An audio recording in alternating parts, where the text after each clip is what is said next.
सर्वेभ्यो नमो नमः। आज का हमारा विषय कारक प्रकरण, जिसमें हम कर रहे हैं षष्ठी विभक्ति। कुछ सूत्र हमने कर लिए थे, कुछ आज करने जा रहे हैं। तो देख लेते हैं कि पहला सूत्र क्या है आज हमारा। पहला है षष्ठ्यत सर्थ प्रत्ययन। षष्ठी अतस अर्थ प्रत्ययन। षष्ठी विभक्तियों कहाँ पर हो? अतस अर्थ वाले प्रत्यय के योग में। एतत् योगे, इसके योग में। किसके योग में? अतस अर्थ वाले, एक या तो अतस प्रत्यय हो या अतस अर्थ वाला कोई प्रत्यय हो, अतस हो या इसके अर्थ वाला कोई और प्रत्यय हो, इनके योग में षष्ठी स्यात्, षष्ठी हो। और एक विशेष बात इसमें, दिक् शब्द इति पंचमी अपवाद। यहाँ पर दिशावाची शब्द होने के कारण पंचमी का अपवाद है। जब हम अपादान कारक कर रहे थे, वहां पर दिशावाची शब्द के साथ पंचमी विभक्ति प्रयुक्त हो रही थी। जैसे इसका उदाहरण था पूर्वो ग्रामात्, ग्राम से पूर्व की ओर। तो वहां पर पूर्व दिशावाचक शब्द है, उसके साथ क्या था? पंचमी विभक्ति थी। तो इसका अपवाद है ये, यहाँ पे षष्ठी विभक्ति हो रही है, क्योंकि अतस अर्थ भी कुछ ऐसा ही दे रहा है, की ओर, के सामने, ऐसा कुछ। इनके योग में, किसके योग में? या तो अतस प्रत्यय हो या फिर अतस प्रत्यय वाला कोई और प्रत्यय हो। जब ऐसा लगा हुआ हो तो इनके योग में जो शब्द आता है उसमें षष्ठी विभक्ति होती है। जैसे दक्षिणतः ग्रामस्य। अब ये क्या है? दक्षिण शब्द से अतस प्रत्यय हुआ है तो बना है दक्षिणतः, और इसके योग में ग्राम में षष्ठी विभक्ति हो गई। ये तो अतस प्रत्यय था दक्षिण की ओर, गांव के दक्षिण की ओर। यदि अतस प्रत्यय के अर्थ वाला कोई और प्रत्यय लगा दे तो ग्रामस्य पुरः, पुरः बनाइए। पुर से पूर्व शब्द को पुर आदेश हुआ और इससे फिर असी प्रत्यय लग के, और ग्रामस्य पुरस्तात्, इसमें प्रत्यय लगा है अस्ताति। ये अतस का ही अर्थ दे रहे हैं, तो यहाँ पर अतस हो चाहे अतस अर्थ वाले प्रत्यय हो, इनके योग में षष्ठी। ग्रामस्य ऊपरी, ये बना है ऊर्ध्व शब्द है। ऊर्ध्व को उप आदेश हुआ है, फिर उप से रिल प्रत्यय किया तो ऊपरी बन गया। और जब उप से रिष्टातिल प्रत्यय करेंगे तो उपृष्टा, उपृष्टात्, ये बन जाएगा। तो ये कह रहे हैं या तो अतस प्रत्यय हो या अतस प्रत्यय वाला कोई और प्रत्यय हो। पुरः, ऊपरी, पुरस्तात्, उपृष्टात्। ये क्या है? अतस अर्थ वाले प्रत्यय लग के शब्द बने हैं। तो इनके योग में, जब ये कोई प्रत्यय वाला कोई शब्द आता है, इनके योग में जो शब्द आता है वहां पर क्या होती है? षष्ठी विभक्ति होती है। और एक और इसके जो मुख्य बात है वो क्या है? ये पंचमी विभक्ति जो है, अपादान कारक होता है, पंचमी विभक्ति होती है, उस पंचमी विभक्ति का अपवाद सूत्र भी है। अगला सूत्र है हमारा एनप्पा द्वितीय। एनप्पा द्वितीय क्या कहता है कि एनप प्रत्यय जहां पे होता है वहां द्वितीय विभक्ति होती है। एनप प्रत्ययन योगे द्वितीय स्यात्। एनप अंतेन योगे, जहां पर एनप अंत वाला कोई प्रत्यय हो, यानी कि अंत में एनप प्रत्यय लगा हो, ऐसा कोई शब्द हो, उसके योग में द्वितीय विभक्ति होती है। एनपा, यहाँ पे एनपा शब्द है। एनपा इति योग विभागाद षष्ठी स्यात्। जब एनपा ऐसा योग विभाग कर देते हैं, उस योग विभाग के कारण वहां षष्ठी भी होती है। एनप प्रत्यांत यदि शब्द है तो उसके योग में द्वितीय, और एनपा जब कहते हैं तो क्या हो जाती है? षष्ठी हो जाती है। इसका उदाहरण हम देख लेते हैं। दक्षिणेन,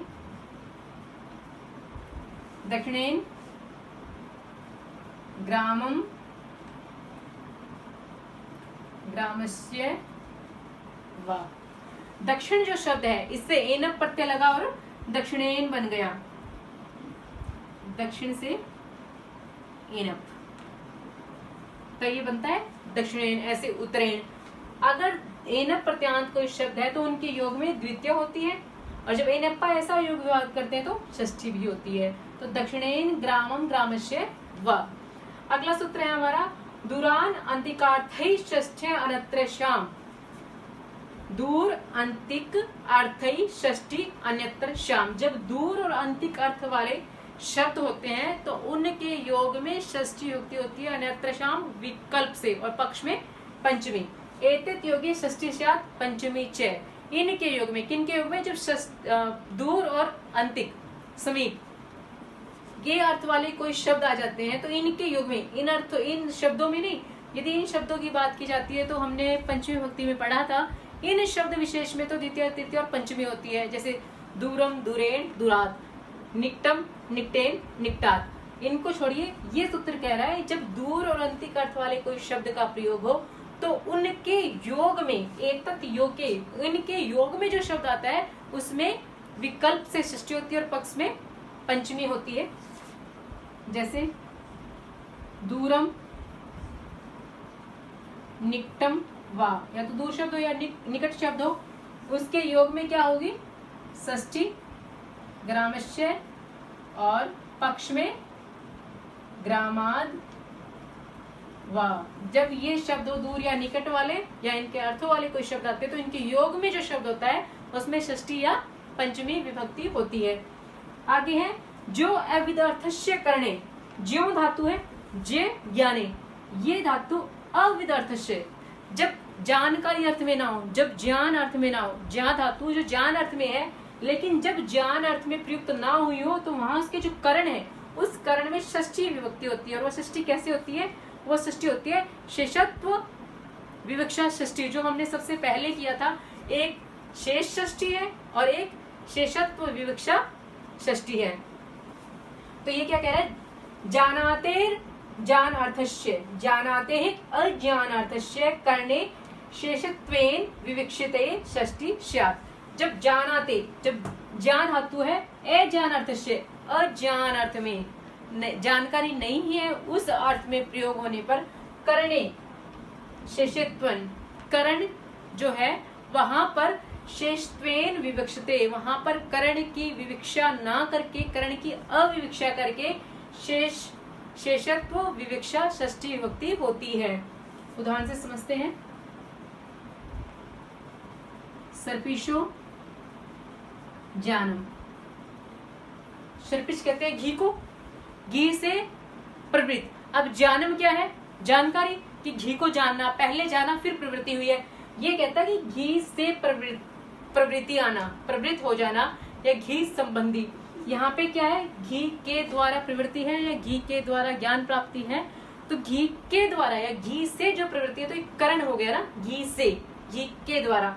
तो यहाँ करण में जो सर्पिश, यहाँ पे षष्ठी विभक्ति की है, सर्पिश का जो करण है उस करण में हम षष्ठी करेंगे, लेकिन कैसी षष्ठी होगी वो, शेषत्वेन विवक्षा, शेषत्व विवक्षा षष्ठी, शेषत्व विवक्षा षष्ठी विभक्ति। षष्ठी है ये विभक्ति, लेकिन इसको नाम क्या दिया है, शेषत्व विवक्षा षष्ठी। अगर सिंपल होती, ये नहीं होती तो हमको इसको क्या कहते हैं, शेष षष्ठी। क्योंकि जब सबसे पहला सूत्र किया था उसमें हमने यही पढ़ा था, एक शेष षष्ठी होता है, एक शेषत्व विवक्षा षष्ठी होता है। तो ये सूत्र शेषत्व विवक्षा षष्ठी कर रहा है। एक बार फिर से देख लेते हैं। ये कह रहा है षष्ठी अतस अर्थ प्रत्यय, षष्ठी विभक्ति होती है जहाँ अतस प्रत्यय लग जाए या अतस अर्थ वाले कोई और प्रत्यय लग जाए तो उनके योग में जो शब्द है उस शब्द में षष्ठी होती है। फिर एनप्पा द्वितीय, एन प्रत्यांश शब्दों के योग में द्वितीय होती है, लेकिन एनप्पा ऐसा योग विभाग कर दे तो वहां षष्ठी होती है। अर्थात ये सूत्र द्वितीय और षष्ठी विभक्ति कर रहा है। फिर दूर अंतिक अर्थ, जब दूर और अंतिक अर्थ वाले शब्द आ जाए तो उनके योग में जो शब्द होता है वहां विकल्प से षष्ठी होती है और पक्ष में पंचमी होती है। फिर जब ज्ञान धातु, ज्ञानम, ज्ञान धातु अज्ञान अर्थ में आ जाए, जब जानकारी ना दी जा रही हो उस अर्थ में आ जाए, ज्ञान अर्थ में ना होके ज्ञान अर्थ में होती है, तो वहां जो उसका करण है, करण की जहां विवक्षा है वहां पर करण की अविवक्षा करके शेषत्व विवक्षा षष्ठी का प्रयोग होता है। तो ये आज का हमारा प्रकरण था। धन्यवाद।